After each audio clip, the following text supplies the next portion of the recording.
Hello අපි ඔන්න ඉතින් උදේ පාන්දර හා පුරා කරලා බකමුණක් පාස් කරන්න යන්නේ. හරිද? දන්නේ නැනේ. දැන් වීඩියෝ එක බලමු. මේ කොහෙද කියලා දන්නවද නේද? මේකට කුරුණා එක කලර් ලයිට් එක ගාලා කිට්ටියේ. යෝ අපි යන්නේ ඉතින්. එනකොට නුවරඑළිය වගේ දැන්. උදෙක්ම ආතල් සීන් එකක් සඳහා පමණි. බලමුකෝ. අම්මට සිරුණා කියන්න කොළු උඩින් ජෙට් එකක් වගේ එකක් ගියා කියන්නේ. ජෙට් යන්නේ ප්ලේන් එක.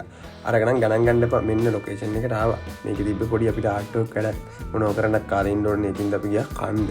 කනකොට තමයි දන්නේ අපි ඉන්නේ මුහුද ගාව. ඒ කියන්නේ මීගොමු. මීගොමු තමයි මෙන්න මේ ගෙදර තිබ්බේ. ඉතින් මම හදන්න පටන් ගත්තා. දබ ගාලා වැඩි පටන් ගත්තා. වැඩේ පටන් ගන්න ඉවරලා අපි හිතුවා වේලෙනකන් රවුමක් දාන්න ඕනේ. මොනව කරන්න? තිල් ගහ ගන්න එපා. ඉතින් තෙලුත් ගහගත්තා. මේ අයියා කියන කතාව බලන්න. යාමර කොහමද මේ රෑවලා කියන්නේ එළියෙන් දෙකක් තුල යන්න. ඔව් ඒ වගේ තමයි සෙට් වෙන්නේ.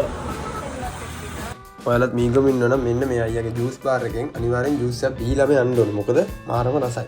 ඔන්න ඉතින් ඒකත් බීලා වෙලා අපි රවුමකුත් දාලා වෙලා අදාළ ප්ලේස් එකට යන ගමන් තමයි ඉන්නේ. ඔන්න ඉතින් ගියපු ගාම මට හිතා ගන්න බෑ මම හදපු අයිටම් එකද මේ කියලා. බලන්නකෝ. පිස්සු වැදෙනවනේ. මේක තව වැඩ ගොඩක් තියෙනවා. ඒ ටිකත් කරන්න ඉතින් තව චුට්ටක් වේලනකන් ඉන්න කියලා. ආයෙත් ඉස්සරහට බැල්කනියට වෙලා ඉඳගෙන හිටියා. නෑ බැල්කනියට වෙලා ඉඳගෙන හිටියේ නෑ. අපිට කිව්වා ඕක ඇතුලේ ඕන දිහාවක රවුමක් දාලා ඉන්න කියලා. ඔන්න ඉතින් අපි මේක ඇතුලේ රවුමක් දාලා වීඩියෝ නස් නෑ. ඔන්න ෆුල්ම අයිටම් එක හදලා ඉවරයි. අස්රයිනේ මේකට ඇවිල්ලා බුදු පිළිමයක් තමයි ඇට්ටෙන්නේ. කට්ටිය ඇවිල්ලා හැමෝම බැලුවා. ඊට පස්සේ ඉතින් හා පුරාට වෙලා අපි ඉතින් රෑ වෙලා අපිට තුලා ගෙදර එන්න. ගෙදර කියන්නේ පවුද උදේ වෙනකම්ම ගෙදර ආවා. ඉතින් යාට නම් වීඩියෝ නෑ මම හිතන විදිහට. කොහමරි පාන්දර 4ට විතර ඇති අපි කුරුණෑගලට එද්දි. ඊට පස්සේ ගෙදරට එනකොට සාමාන්‍යයෙන් 7:00 වගේ වුණා. ඊටත් වැඩිද 7 වගේ වුණා.